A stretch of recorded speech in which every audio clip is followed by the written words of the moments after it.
I'm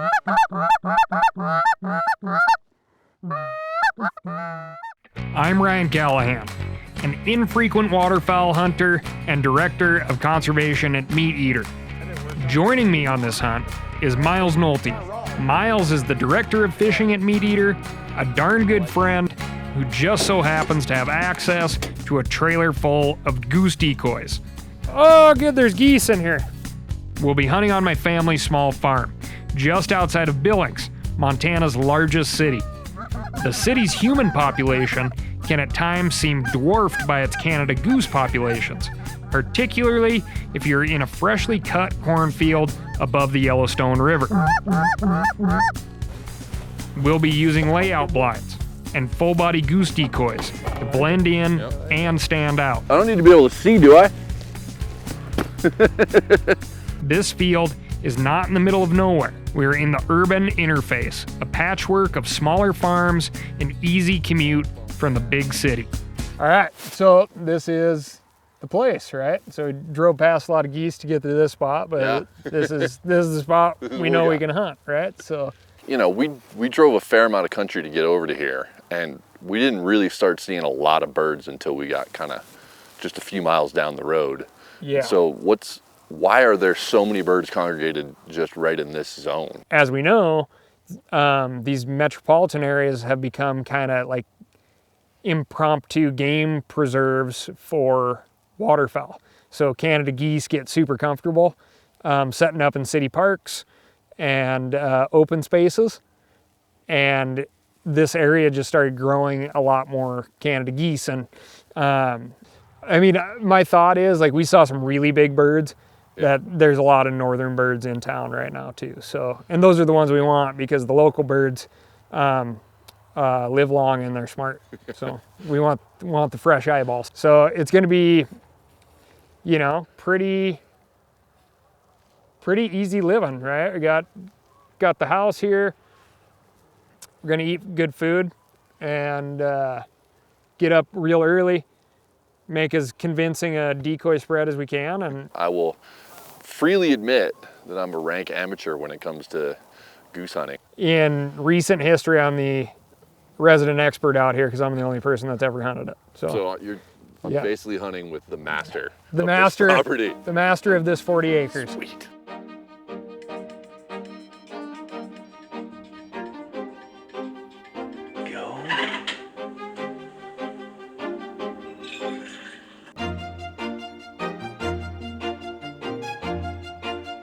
Before we go out into headlamp zone, the overall arc of this thing is going to be basically a J, and the denser part of the geese are going to be in the hook of the J.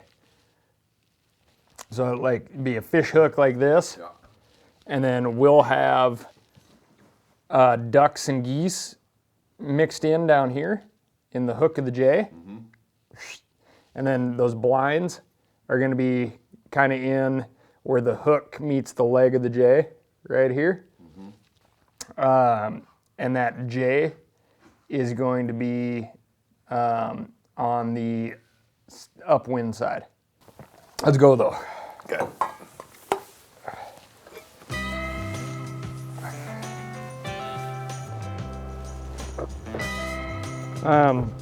We'll just pile our corn right here.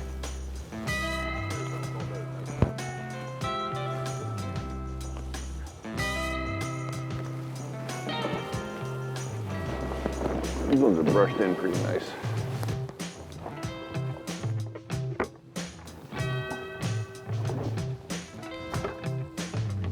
I like them spaced pretty good. Okay. Because like bunched up animals aren't happy animals. Is the theory. With this wind, it may just be a matter of getting everything set up and seeing which way they want to fly and adjusting to them. Making adjustments.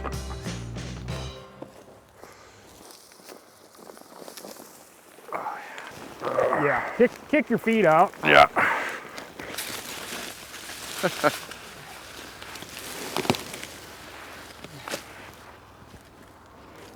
You're definitely in there. Yeah, I don't need to be able to see, do I?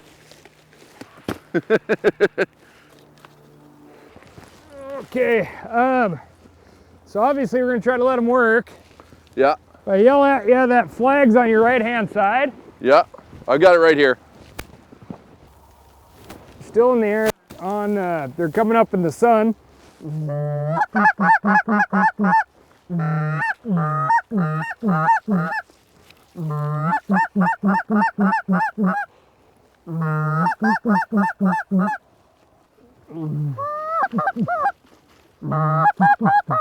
Okay, down with the flag.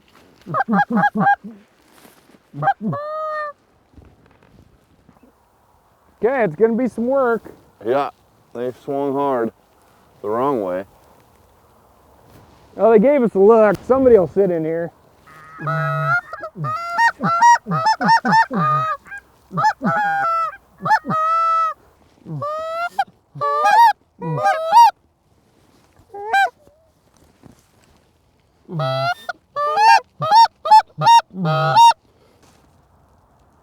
Come on, swing back.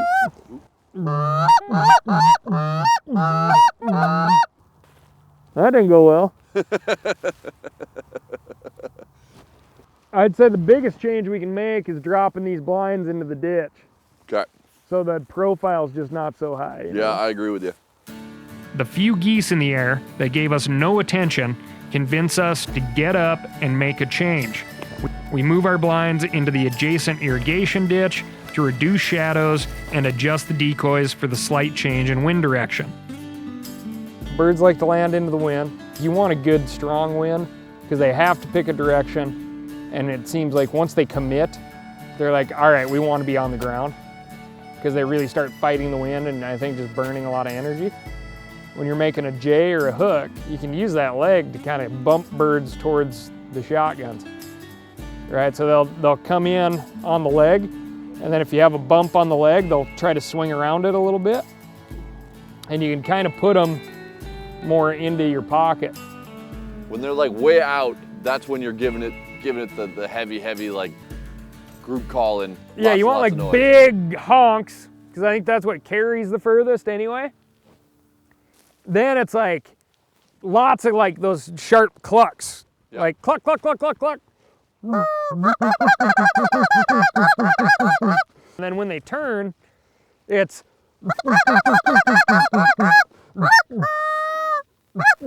Yep. and it's just like a little bit of noise. Kind of in my mind, it's because I've been making so much noise. Why would everybody just all of a sudden shut up when you call them all the way over? Yeah. Okay, give us a look.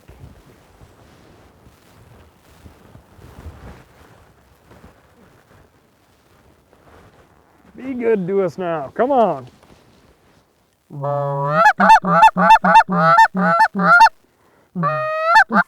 The wind picks up, more geese fill the air, and they actually start to lock onto our spread. Things are looking good. In fact, I am feeling like an actual goose hunter until the neighbor shows up. You kind of got things shuffled around and the spread's looking good, and we kind of got the wind that you really want. The geese that are setting up to come into this spread are coming over the neighbor's property, and there's some other hunters on the neighbor's place that are shooting the geese. I talked to the dude who's set up over there. The agreement that we kind of came to, which works just fine, gentleman's agreement, if you will, is you just don't shoot birds that aren't decoying into your spread. So less than ideal, but you know, that is kind of what you deal with when you're on a real small chunk of ground. It's not any different than hunting public water someplace. So.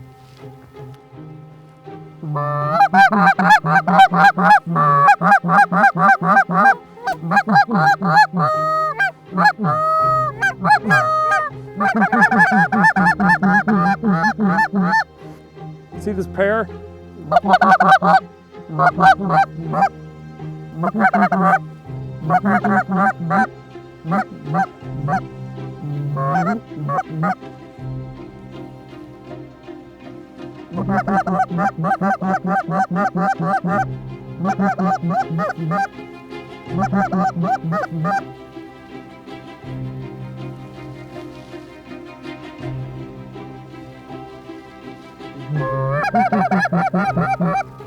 Kill him, Miles. Kill him. Right above you.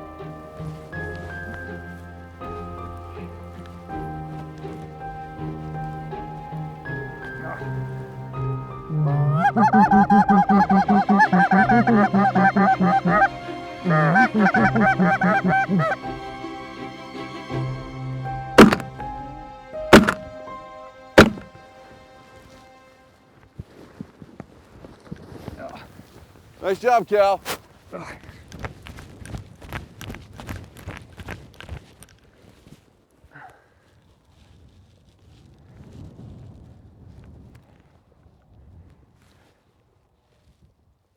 Okay.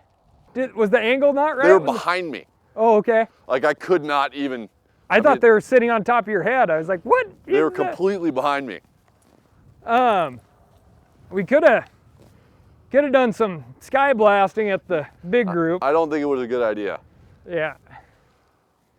Okay. Well, dead birds. We got, boy, these are fatties too, man. Yeah.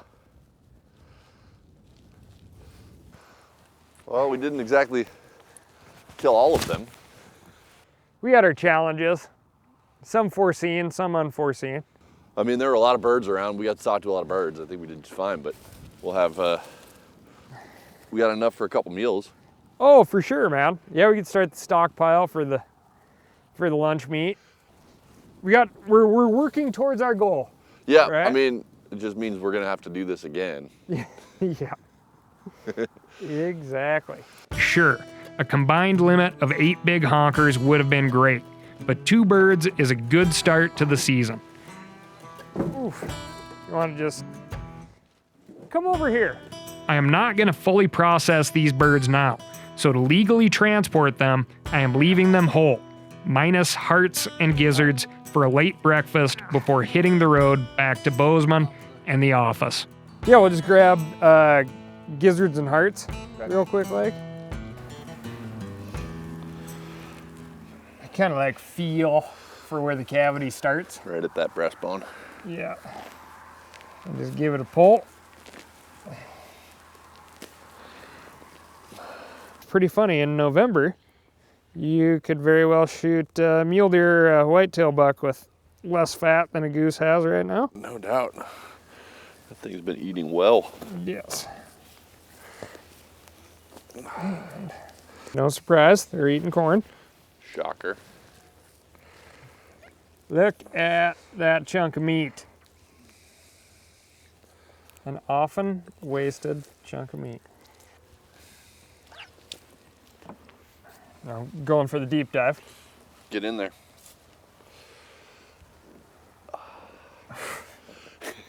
These things, always impressive. Yep. Well, no heart shots. If you want to know where to shoot Oh, them. you did get a heart shot. I'm just going to pull the guts out of this thing and dump them over the fence. Yeah, we can let them hang in the wind until we're ready to pull out.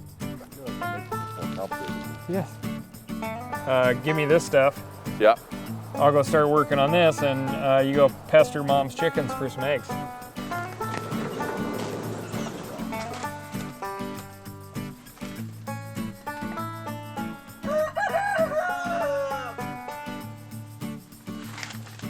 So this is the super thick grinding surface that I'm starting my cut with.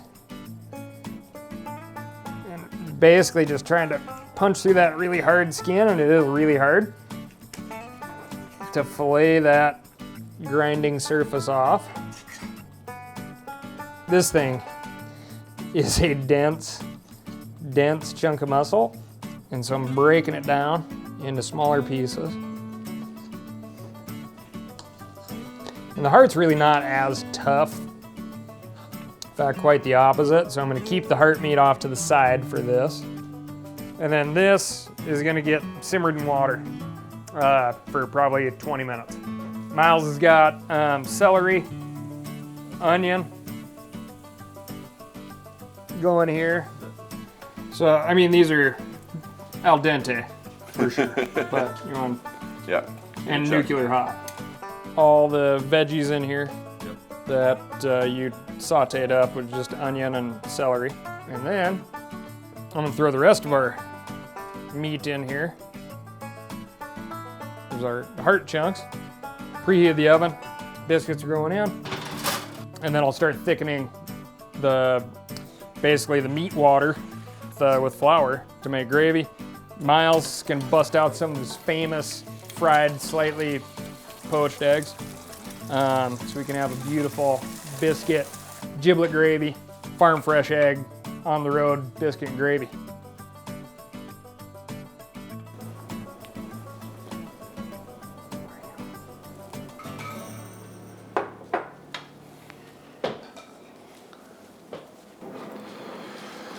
Boom. All right, bust this yolk open. Delightful. The farm freshness just comes right out. The color is so good. Yeah, man. Man, this is great.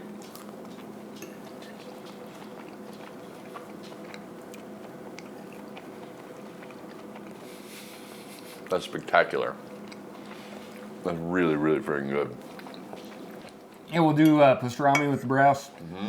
And then one thing that's just like so easy is we'll pile all the legs in the pressure cooker and then pick all the meat. And then I swear to God, it just tastes like dark meat turkey. Some magical thing happens in the pressure cooker, and yeah, it's great. I'm not sorry that you got me out of the office for this. And I'm very glad that we were able to use the excuse of we need goose meat as like work motivation. Yeah, fortunate souls for sure. But no, man, I mean, I can't thank you enough. One, for bringing me out here, and two, for exposing me to the delicious inner meats of the goose.